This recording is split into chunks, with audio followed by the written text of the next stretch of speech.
If you've been looking at buying things like espresso machines and coffee grinders, and you've done a lot of research on them, you've probably heard somewhere that it is more important to spend money toward a good grinder than it is toward a nicer espresso machine. I've heard that from the beginning, and I started my journey spending more money on a grinder than the espresso machine, and it's paid off in the long run. So, what I did recently was I tested this to the extreme. I got one of the most expensive coffee grinders you could buy, and I paired it with one of the most cheapest espresso machines that you could buy.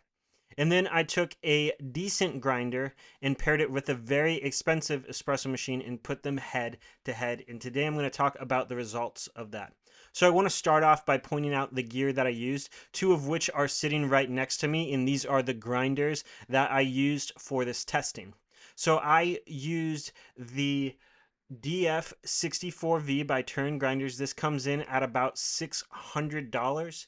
And I paired this with the Rocket R58 Cinquentotto espresso machine. This machine was modded with flow control, and that all came in to be about $3,800 or so. So I put in $4,300 toward this setup with a decent grinder and a grinder that does super well, and there's no complaints with that grinder, and paired it with a very expensive high-end home machine, spending $4,300. For the next testing, I did kind of the extreme the other way. I spent a good amount of money on a grinder, and the grinder that I tested was the Weber Workshops EG1. It is sitting next to me right now. I have the onyx color, so I did the pricing for the silver color, which was a little bit cheaper, and that grinder alone came in at $4,100. I then paired it with a Casabrews espresso machine. The link for that is below, and it looks something like this. And I tested that $150 machine with a $4,100 grinder, coming in at about $4,300. So I spent $4,300 on two different setups and compared them head to head to figure out, does a $4,000 grinder with a cheap $150 machine produce better results than a $700 grinder and a $3,500 machine or $3,800 machine, whatever it. Answer to that question has been very fascinating as I tested it. So what I did was I did the exact same thing and the exact same brew ratio with everything.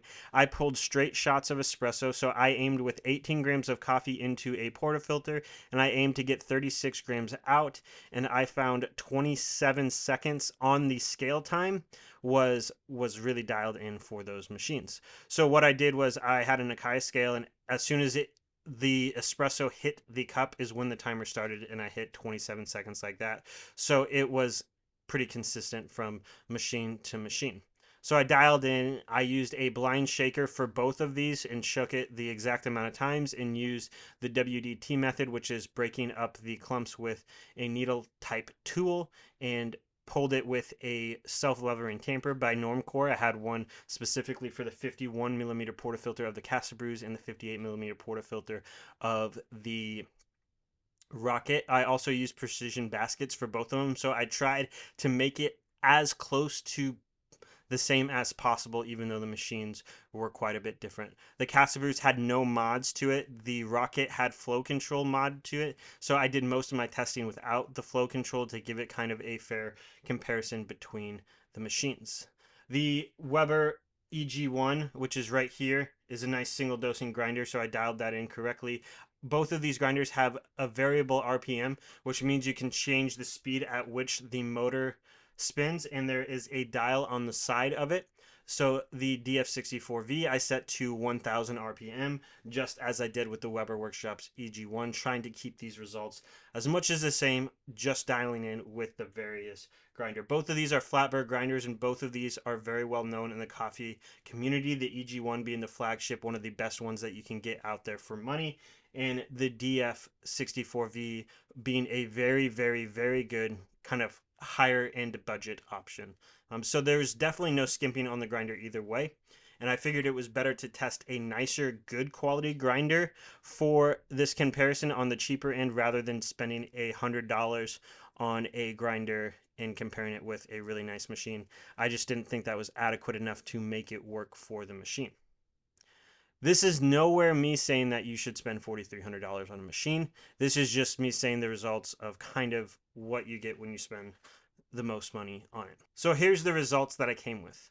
Both of these produced very phenomenal shots. But I would say 90% of the time, what produced the best shot was using a $150 Casabrews with the EG1 by Weber Workshops. I felt that the grind particles on the EG1 gave a lot more of a variety in the tasting notes where you could really pick out different types of notes in the coffee. The Df64v, I could still get some of those, but it was way less pronounced than what it was on the EG1, which is why I would give it to the EG1. And I said 90% of the time it was better is because there's not a lot of features on this Casabrews one. And one of the things that I didn't really fully trust a ton was the consistency between the pre-infusion and brew pressure that it gives at the beginning. And I also did not fully trust the temperature of it because it's just didn't seem super consistent from shot to shot from the flushing. However, the majority of the time, I still got better shots with the EG1 in that. And that to me really surprises me on how much a grinder can make a difference. That being said, my first purchase would not be recommending going out and spending $4,000 on a grinder and getting the cheapest Casabrews espresso machine that you can get, even though those are great starter machines. The reason for that is because I think there's something to say when it comes to the convenience, and the Casabrews was just not near as fun and near as easy to work with as something as the Rocket was, as it shouldn't be with that $3,000 price tag difference between the two. I think if I were to choose one home setup, it would probably be the Df64v with the Rocket over the EG1 and the Casabrews, because the difference in the taste quality was not day and night difference. Both of them were phenomenal, and it was very nuanced difference between the two. But the simple workflow of using the Df64v with the Rocket and having the great temperature consistency and the great pressure consistency while using it, you didn't have to worry about any of that inconsistencies when it came to it, and you just got phenomenal shots time and time after. Again, where it could be a little different here and there with the Casabrews because it is a cheaper machine. Now, when you take the EG1 and you put it with the Rocket, that just like blows both of them out of the water when it comes to the shot quality. In other words, what I learned here is it really does make a difference the more money you spend on a grinder. Even when you get toward that higher end and you spend $1,500 on a grinder and then you upgrade to the EG1, there is still a noticeable, substantial difference. But you'll never really notice that difference until you actually get it. And I would still recommend being content with your setup. This isn't a review of any of these particular products, but I would recommend any of these 4 products to anybody to purchase. But this is not me saying go out and buy this specific setup. All of these things have been great to work for. I purchased half of it. I purchased the Rocket. I purchased the Weber Workshop EG1. I was sent the Df64v by Turin Grinders, and I was sent the Casabrews as well in exchange for an unbiased review. If you've made it this far in the video, you might as well just go ahead and like and subscribe, because I will be reviewing this Weber Workshops EG1, and you're not going to want to miss that. I'm going to spend a lot of time trying to figure that out. I got some great things coming in the mail soon that you're not going to really want to miss the comparisons and the reviews that I got coming. So make sure you stay tuned to what's going on. If you're buying anything, use the link in the below. I'll make a slight commission that goes straight back into the channel. So overall, spend money on a grinder, don't skimp on it.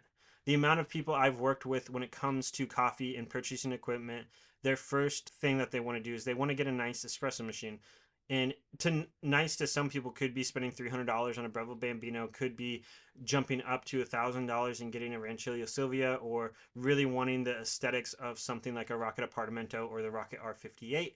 And those are all great things, but what happens is they spend all of their budget on that, and then they find out that their little $40 Walmart grinder isn't pulling good shots, and they're having issues with the machine, and they think there's something wrong with the machine, but really what happens is the grinder is having issues. And I found this to be true when you can pull a really good shot with $150 machines, even if you take this Df64 on a $600 grinder, which is still pretty expensive when it comes to home coffee equipment. That and the Casabrews is a really good combination and pulls really, really good shots. You cut down the price even more, and you get the Breville Barista Express, the Baratza ESP, any of these $200 grinders, and pair it with one of those, you're still going to get better results than what you would be if you're spending $300 on an espresso machine and $100 on a grinder. Whatever your budget is, try to get a good grinder with it. I don't think there's really much to go from if you look from Turin grinders or Espresso Outlet. They just have very budget friendly grinders that really produce a lot better job than what you'd think for the price range. So like if you had a $3,000 budget, I'm not saying you should spend $1,500 on a grinder and $1,500 on an espresso machine, or $2,000 on a grinder and $1,000 on an espresso machine. I think you'd be more than adequate to spend $500 or $600 and get one of these turn ones, and then spend that other $2,500 toward an espresso machine. I think that would be a very good and wise option to do. But you do get more notes, and you do really see a difference when you spend more and more money toward it. I notice a difference drastically from going from a $200 Breville grinder, jumping up to the Baratza Siete at like $500, going to a flatbed grinder like the Df64, jumping up to the 83. I noticed a difference, and then jumping up to the Atom 75. I'm listing off a lot of things. I have videos on all of this equipment. You can go check it out on my channel. There's always better results when you spend more money on grinders for the most part, and it's definitely something that is smart to put your money toward when it comes to your coffee journey.